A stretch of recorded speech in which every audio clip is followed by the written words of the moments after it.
नमस्कार दोस्तों, कैसे हैं आप लोग। उम्मीद करता हूं कि सभी लोग स्वस्थ होंगे और मस्त होंगे। स्वागत करता हूं आपका गौतम सीटेट क्लासेस में। तो चलिए मित्रों, आज की क्लास की बात करते हैं। एक वीडियो है, बहुत ही ज़्यादा इन्फॉर्मेटिव वीडियो है। इसको आप ज़रूर देखें, आपके बहुत काम आने वाला है। देखिए दोस्तों, जैसा कि कल आपने जो मेरा वीडियो देखा है, उसमें मैंने एक जो DSSB टीचर्स की जो वैकेंसी निकली थी, या जो DSSB की वैकेंसी निकली थी, उसके बारे में मैंने आपको एक ओवरव्यू दिया था कि भाई वैकेंसी निकल गई हैं। तो अब आपको क्या करना है, अब आपको जो नोटिफिकेशन है उसको पढ़ना है। पढ़ने के बाद देखना है कि जो रिक्वायरमेंट DSSB वाले मांग रहे हैं, क्या वो आपके पास है। अगर आप उसके लायक हैं, आपके पास वो क्वालिफिकेशन है, तो आप DSSB में अप्लाई कीजिए 25 तारीख से। ठीक, ये मैंने कल आपको बताया था। अब पता नहीं आप लोगों ने नोटिफिकेशन पढ़ा है या नहीं पढ़ा है, क्योंकि मेरे पास व्हाट्सएप पे बहुत सारे मैसेज आ रहे हैं। और सबसे बड़ा जो एक यक्ष प्रश्न जो बन गया वो ये है कि सर B.Ed वाले प्राइमरी टीचर के लिए अप्लाई कर सकते हैं क्या। तो भाई इसका कन्फ्यूज़न आज बिल्कुल आपका दूर कर दूंगा। आप आज के बाद कभी नहीं पूछोगे, कहीं पे भी क्वेश्चन नहीं करोगे कि भाई जो B.Ed वाले हैं वो प्राइमरी टीचर के लिए अप्लाई कर सकते हैं या नहीं कर सकते हैं। और इसका आंसर जो मैं आज दे दूंगा, मुझे ऐसा लगता है कि आपको शायद ही है जो कहीं पे मिले। क्योंकि मैंने भी वैसे तो मैं यूट्यूब देखता नहीं हूँ, लेकिन आज मैंने देखा कि जो बड़े बड़े यूट्यूबर हैं, जो फुल टाइम यूट्यूबर हैं, भाई मैं तो फुल टाइम यूट्यूबर नहीं हूँ, जो थोड़ा बहुत समय मिलता है तो उसमें आप लोगों की मदद करता हूँ। जो फुल टाइम यूट्यूबर हैं वो भी इस प्रश्न से बच जाते हैं कई बार कि भाई ऐसा तो कुछ DSSB ने कहा नहीं है, ऐसा तो हो सकता है, वैसा तो हो सकता है। लेकिन आज आपको मैं फुल एंड फाइनल बताऊँगा कि ऐसा होगा या नहीं होगा। तो चलिए स्टार्ट करते हैं। अब जो वैकेंसी निकली हुई हैं DSSB में, तो जो सिर्फ टीचिंग की वैकेंसी है, आज हम उसके बारे में बात करेंगे। असिस्टेंट टीचर नर्सरी, देखिए एक तो वैकेंसी ये निकली है, 74 पोस्ट हैं। डायरेक्टरेट ऑफ दिल्ली, इसका मतलब जो दिल्ली सरकार है, जो दिल्ली गवर्नमेंट है, वो दिल्ली गवर्नमेंट के जो स्कूल हैं उन्होंने ये वैकेंसी निकाली है। आपकी जानकारी के लिए मैं बता दूं कि हर स्कूल में जैसे पहली क्लास, दूसरी, तीसरी क्लास होती है, वैसे ही नर्सरी की भी लगभग एक ही क्लास होती है। तो एक स्कूल में एक ही टीचर की ज़रूरत होती है। तो ये वैकेंसी बहुत कम निकलती हैं। जैसे प्राइमरी टीचर की तो भरमार होती है, एकदम से 400 निकल गई, 500 निकल गई, 2000 निकल गई, 5000 निकल गई। लेकिन जो असिस्टेंट टीचर नर्सरी की वैकेंसी हैं ये कम ही निकलती हैं, क्योंकि एक स्कूल में जनरली एक ही टीचर की ज़रूरत होती है, क्योंकि एक ही सेक्शन होता है नर्सरी का। चाहे वो आपका दिल्ली सरकार के स्कूल हों या MCD के स्कूल हों। MCD के स्कूल में भी लगभग एक ही सेक्शन होता है, तो एक ही नर्सरी टीचर की ज़रूरत होती है, इसलिए कम निकली हुई है। अब इसके लिए क्वालिफिकेशन समझ लो, बहुत आसान है। 12th आपने किया हो 45% मार्क्स से, आपके 45% मार्क्स 12th क्लास में होने चाहिए। एक आपने NTT का डिप्लोमा अगर किया हुआ है, अच्छा NTT का जो डिप्लोमा होता है ये 1 साल का भी होता है और 2 साल का भी होता है। कुछ बच्चों ने 1 साल का किया होगा, कुछ बच्चों ने 2 साल का किया होगा। तो भाई जिन्होंने 2 साल का किया है वही इसके लिए एलिजिबल हैं। या तो उन्होंने ये किया हुआ हो, ये यानी कि 2 साल का जो डिप्लोमा है वो किया हुआ हो, या फिर क्या किया हो, B.Ed नर्सरी। देखिए B.Ed नर्सरी की बात अगर मैं करूं, तो जो B.Ed नर्सरी है ये 1 साल की भी होती, क्योंकि पहले B.Ed 1 साल की हुआ करती थी, अब B.Ed हो गई है 2 साल की। तो अगर जिन्होंने B.Ed नर्सरी 1 साल वाला कोर्स किया है वो भी एलिजिबल हैं, जिन्होंने B.Ed नर्सरी 2 साल वाला कोर्स किया है वो भी एलिजिबल हैं। और इसमें भाई CTET की ज़रूरत नहीं है। तो सिर्फ आपको क्या चाहिए कि अगर आप 12th पास हैं तो आपके पास NTT होना चाहिए। कितने साल का, 2 साल का। अब इसमें कोई क्वेश्चन, मेरे हिसाब से कोई क्वेश्चन नहीं होना चाहिए। और अगर आपने ग्रेजुएशन किया हुआ है, आप ग्रेजुएट हैं, तो फिर ग्रेजुएशन के बाद आपने B.Ed किया होगा। तो जो B.Ed है वो नॉर्मल वाला B.Ed नहीं, कौन सा, B.Ed नर्सरी, ये स्पेशल नर्सरी के बच्चों के लिए होता है। बहुत सारे इंस्टीट्यूट इसको करवाते हैं। बस क्या है कि वो रिकग्नाइज होने चाहिए, गवर्नमेंट से अप्रूव होने चाहिए। तो इसमें दो कंडीशन बनी। पहली क्या कि NTT का कोर्स 2 साल का होना चाहिए और जो 12th के बाद होता है, या फिर B.Ed नर्सरी होना चाहिए जो BA के बाद होता है, या BA कह लो या ग्रेजुएशन कह लो, आप BSc भी हो सकते हैं, B.Com भी हो सकते हैं, वो एक अलग चीज़ है। तो ये दो इसमें कंडीशन लगी हुई हैं। आपके पास दो क्वालिफिकेशन होनी चाहिए, सिंपल सी, 12th और NTT 2 साल का, या फिर ग्रेजुएशन और B.Ed नर्सरी, चाहे वो 1 साल का हो या 2 साल का हो। अच्छा, हिंदी आपके पास सेकेंडरी लेवल यानी 10वीं क्लास में आपके पास हिंदी जरूर होनी चाहिए। सी टेट की इसमें ज़रूरत नहीं होती है। तो आप सी टेट क्वालिफाई नहीं हो तो कोई दिक्कत नहीं, आप भर सकते हैं अगर आपके पास इन दो में से कोई एक क्वालिफिकेशन आप रखते हैं। एज की बात करूं तो 30 साल इसमें एज है, और इस 30 साल के बाद फिर जो रिजर्वेशन के रूल हैं, एज रिलैक्सेशन में जो रिजर्वेशन के रूल हैं जो सभी जगह एप्लीकेबल होते हैं वो लगते हैं, वो आप पढ़ के देख सकते हैं। इसमें मुझे डिटेल में बताने की कोई ज़रूरत है नहीं, मैं ऐसा समझता हूँ। अब अगली वैकेंसी की बात करते हैं। अब देखिए भाई, अगली जो वैकेंसी है वो असिस्टेंट टीचर प्राइमरी की है। ये प्राइमरी का मतलब है पहली क्लास से लेके 5वीं क्लास तक। अब इसमें कितनी एज है, इसमें भी 30 एज है।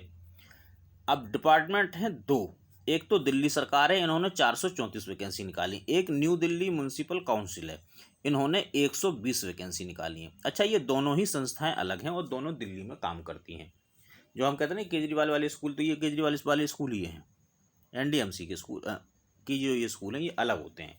एमसीडी के जो स्कूल हैं वो अलग होते हैं, और जो आपके दिल्ली कैंट के स्कूल हैं, दिल्ली कैंट के जो स्कूल हैं वो अलग होते हैं। ये 4 संस्थाएं हैं जो दिल्ली में एजुकेशन को संभालती हैं।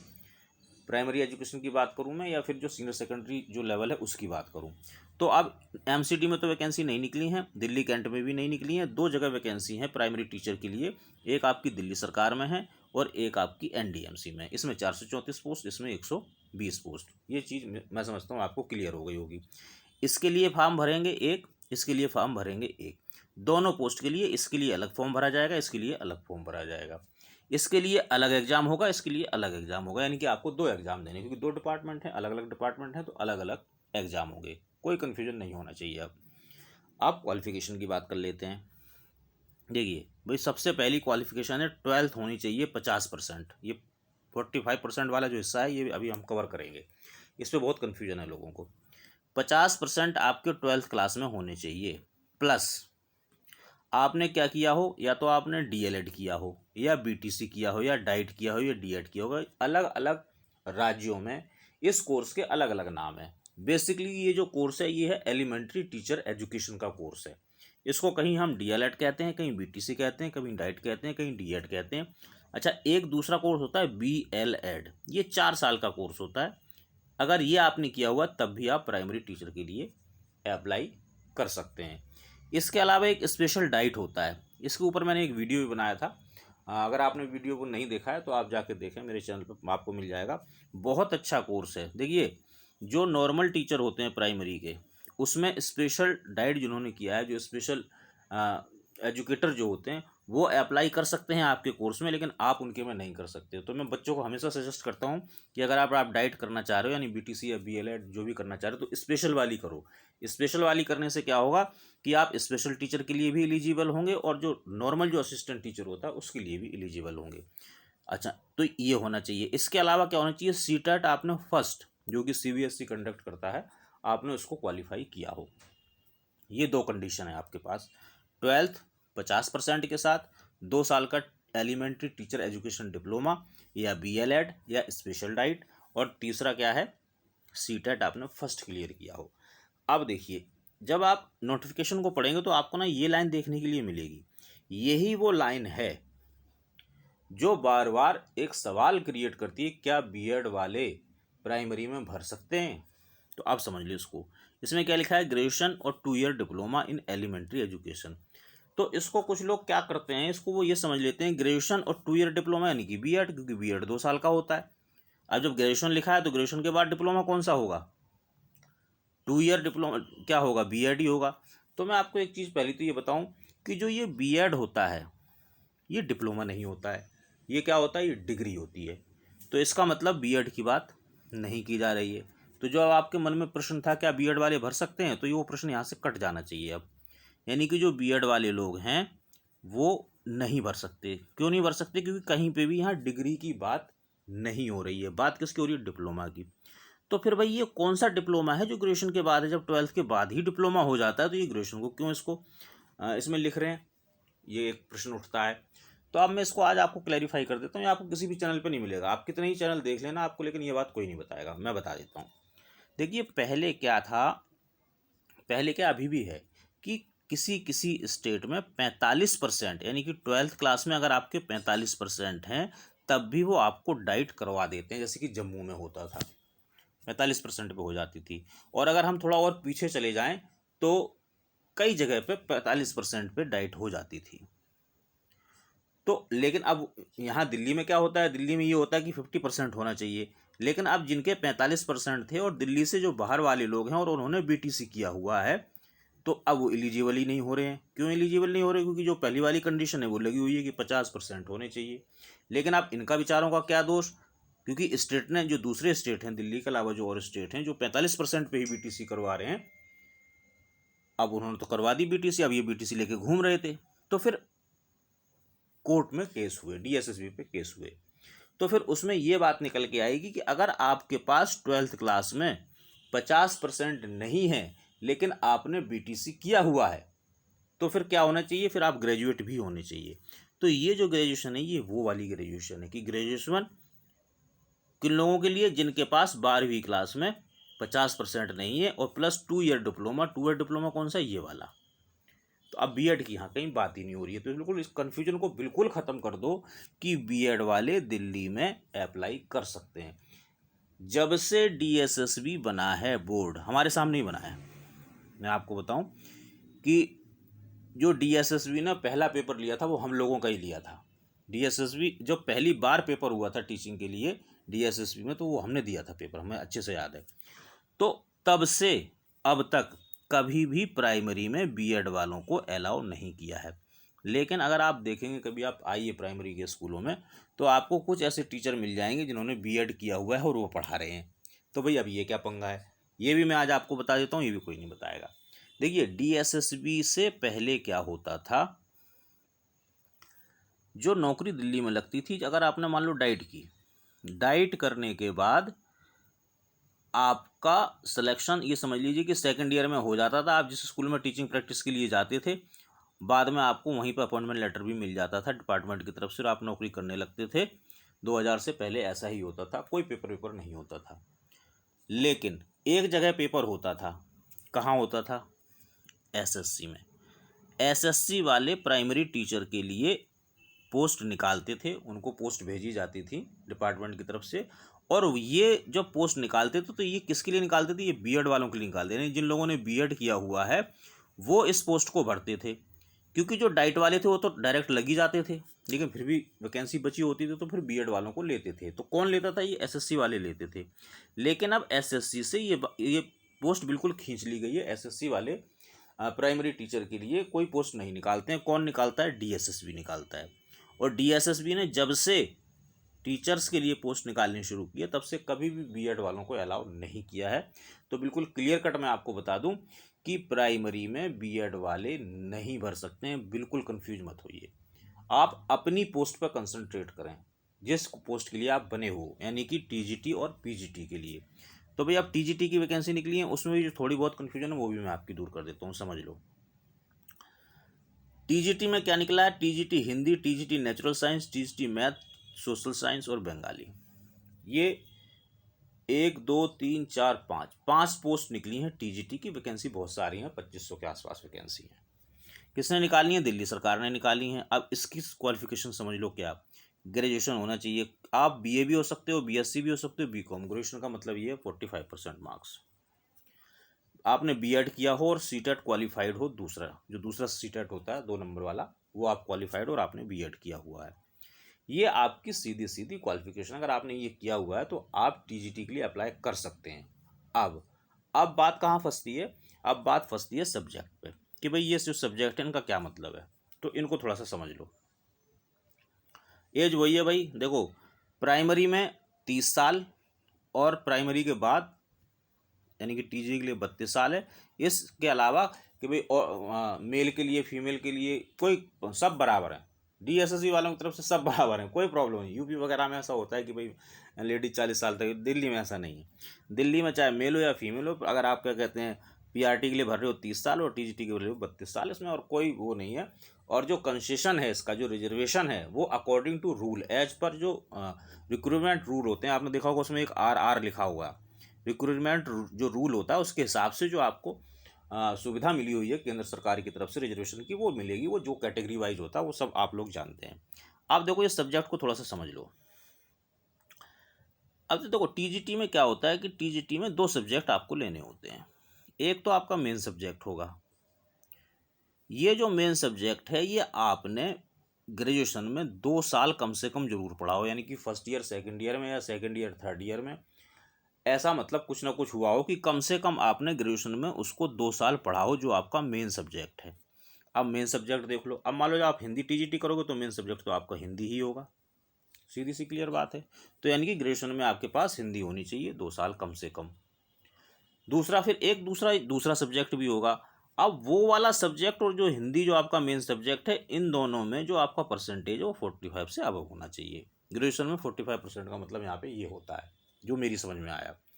दूसरी चीज़, अब जो लोग नेचुरल साइंस के लिए भर रहे हैं तो नेचुरल साइंस में भी मेन सब्जेक्ट चाहिए, तो मेन सब्जेक्ट ये हैं physics, chemistry, biology, botany, zoology, यानी कि आपके पास इनमें से कोई सा एक सब्जेक्ट ग्रेजुएशन में 2 साल के लिए रहा हो तो आप भर सकते। इसके साथ फिर एक सब्जेक्ट और होगा, वो भी होना चाहिए। वो सब्जेक्ट आपने कम से कम स्कूलिंग में ज़रूर उसको पढ़ा हो, जो दूसरा सब्जेक्ट ले रहे हैं ग्रेजुएशन में। क्योंकि ग्रेजुएशन में क्या होता है, कई बार मान लो बायोलॉजी से आप बायोलॉजी ऑनर्स कर रहे हो तो आपके पास बायोलॉजी होगी, दूसरी चीज़ तो होगी नहीं, लेकिन आपने स्कूलिंग लेवल पर उस सब्जेक्ट को पढ़ा हो जो दूसरा सब्जेक्ट है, वो स्कूल सब्जेक्ट। उसमें आप देखोगे नोटिफिकेशन में आपको एक वर्ड मिलेगा स्कूल सब्जेक्ट, और स्कूल सब्जेक्ट का मतलब है चाहे आपने बीएससी किया हो, बीए किया हो या बीकॉम किया हो, जो भी सब्जेक्ट होते हैं वो सब स्कूल सब्जेक्ट माने जाते हैं, तो वो आपने जरूर पढ़ा हो।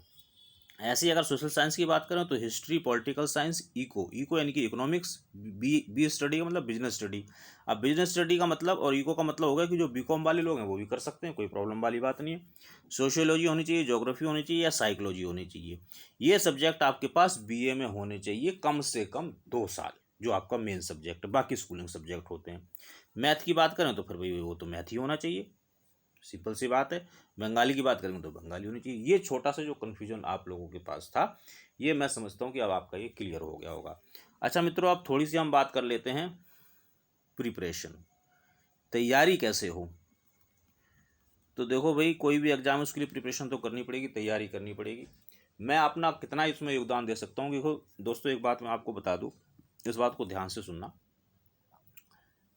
कि मैं फुल टाइम यूट्यूबर नहीं हूँ, इसलिए मैं ऑलराउंडर नहीं हूँ, सीधी सी बात है। अगर फुल टाइम होता फिर मेरे पास और तो कुछ काम होता नहीं, बस मैं कभी ये भी करता वो भी करता, आपको समझ में आए ना आए लेकिन मैं पढ़ाता रहता, मेरी टीचिंग चलती रहती। आपको समझ में आ रहा नहीं आ रहा, वीडियो दे दनादन एक दिन में 5-5 वीडियो दे देता मैं, तो वैसा तो होगा नहीं। आप सब लोग जानते हैं कि सीटेट में अगर आप लोग मेरे साथ जुड़े हैं तो आपको पता है कि सर किस तरह से पढ़ाते हैं, उनका स्टाइल क्या है। मैं सिर्फ वही बताता हूँ जो मैं बता सकता हूँ, है ना, जो आपके काम आएगा। आलतू फालतू की चीज़ मैं नहीं कराता। मेरा मकसद ये नहीं रहता कि मैं आपको 2 घंटे 4 घंटे यूट्यूब पर बिठा के रखूँ, मेरे चैनल ग्रो हो जाए। मेरा चैनल ग्रो हो या ना हो मुझे कोई फ़र्क नहीं पड़ता है, ऊपर वाले की दुआ है, सेवा में हूँ, रोटी मिल रही है। अच्छा, जो फुल टाइम यूट्यूबर हैं उनके पास इसके अलावा और कोई काम है ही नहीं, है ना। खुद तो उन्होंने डीएसएसबी क्लियर नहीं किया, लेकिन आप कहेंगे हाँ जी हाँ, आप ऐसे पढ़ो तो डीएसएसबी क्लियर हो जाएगा, आप ये इस टाइम टेबल से पढ़ो तो टाइम टेबल बना देंगे आपका। अब मैं ये जानना चाहता हूँ कि आपका टाइम टेबल कोई और कैसे बना सकता है। सोचने वाली बात है, आपका टाइम टेबल कोई और कैसे बना देगा। भाई यू नो बेटर कि आपको कहाँ समय मिलेगा कहाँ समय नहीं मिलेगा, तो आप अपना टाइम टेबल खुद बनाइए। अच्छा, आप भी बेवकूफ़ी करते हैं कि दूसरों के भरोसे रहते हैं कि जी वो टाइम टेबल बना देगा मैं उस हिसाब से पढ़ लूँगा, वो पॉसिबल नहीं है। तो कैसे तैयारी करनी है कैसे तैयारी नहीं करनी है, इसके ऊपर कल मैं एक वीडियो बना के डालूंगा। वो मेरे सिर्फ सुझाव होंगे, बाकी तो आप करना आपको ये सब कुछ। तो कल के वीडियो के लिए तैयार रहें दोस्तों। अगर आज का वीडियो आपको अच्छा लगा हो, आपकी जो कन्फ्यूजन है वो दूर हुई हो, तो प्लीज़ लाइक करें, सब्सक्राइब करें चैनल को, और कमेंट करके मुझे ज़रूर बताएं। इसके अलावा भी कोई अगर आप कन्फ्यूजन है किसी चीज़ पर, आप वीडियो चाहते हैं तो आप कमेंट कर दीजिए। अगर मेरे नॉलेज में होगा, मुझे उसकी जानकारी होगी या मैं जानकारी इकट्ठी करके आपको बता सकूंगा तो फिर मैं आप ज़रूर बताऊंगा। और चैनल को शेयर करते रहिए ताकि और लोगों की मदद हो जाए दोस्तों।